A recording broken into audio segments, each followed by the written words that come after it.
Oi, tudo bem? Hoje eu vou atender a uma das solicitações que foram enviadas por vocês e por isso nós vamos falar sobre crase. Até o final desse quadro hoje você vai perceber que esse tema é muito mais simples do que parece. Para início de conversa, a gente precisa ter em mente que crase não é um acento. Esse sinal também não é a crase. Por isso não dá para dizer que nós vamos crasear o A ou não crasear o A, porque o fato de colocar ou não aquele sinal não é a crase, mas é um indicador que ali embaixo houve uma crase. Para falar sobre esse assunto, a gente precisa entender que crase é uma espécie de fusão. Em outras palavras, isso quer dizer que para que exista crase, eu tenho que ter dois elementos, no caso, uma preposição e um artigo, que se fundem formando apenas um só. Só que visualmente tem uma coisa só ali, mas ainda assim eu preciso que a presença dos dois esteja marcada. Por isso eu coloco aquele sinal, para dizer que, apesar de eu não conseguir ver duas coisas, há sim duas coisas naquele lugar, uma preposição e um artigo. Essa fusão acontece em outras situações, mesmo quando não existe crase. E por isso é importante entender o que é essa fusão, que tecnicamente a gente chama de contração, para depois entender quando é que acontece crase. Vem comigo que eu vou te mostrar isso com mais detalhes. Eu separei aqui algumas frases para a gente ver como é que isso funciona na prática. Para entender como é que funciona a crase, eu preciso primeiro me lembrar de um outro tema de estudos sobre a linguagem, que é a regência. Basicamente, o que é regência? Regência é a necessidade ou não de uma palavra, que pode ser verbo ou nome, de ser acompanhada por uma preposição. Como assim? Vou preencher aqui a minha tabela e aí vocês percebam como é que isso funciona. Por exemplo, você deve se lembrar que lá na escola, em algum momento, a professora ou o professor pediu para que você perguntasse para o verbo se ele precisa ou não ser acompanhado de preposição. Por exemplo, eu coloquei 3 verbos aqui: gostar, acreditar e assistir. E organizei esses verbos em 3 frases. Os alunos gostam, os alunos acreditam e os alunos assistem.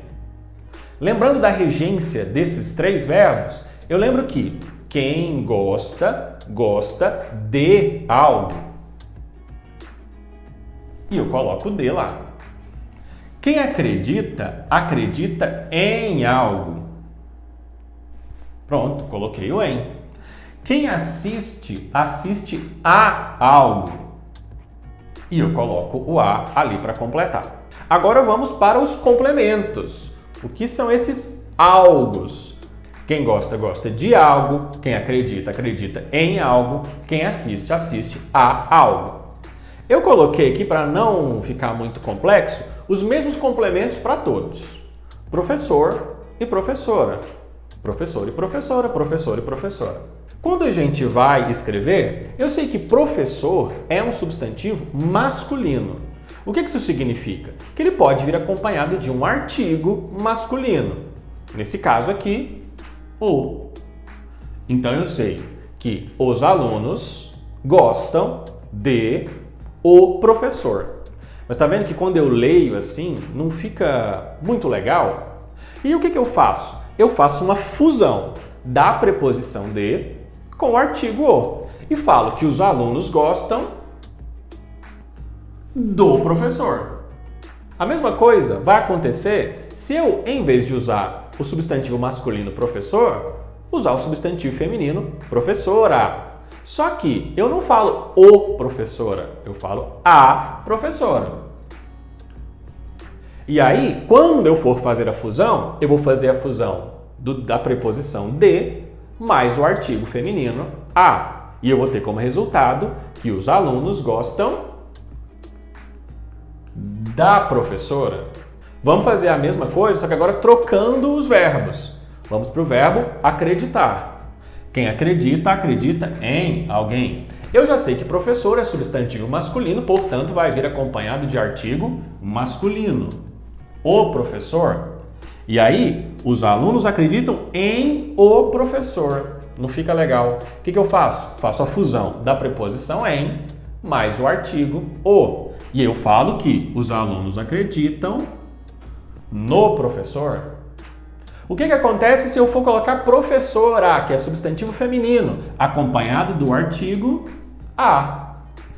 Os alunos acreditam em a professora, fazendo a fusão de em mais a, eu tenho que os alunos acreditam na professora.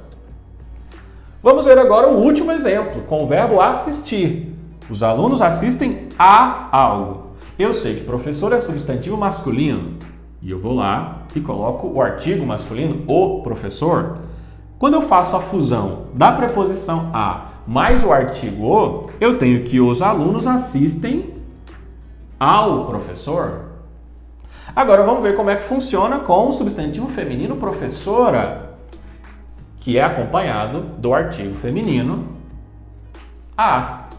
Os alunos assistem a professora.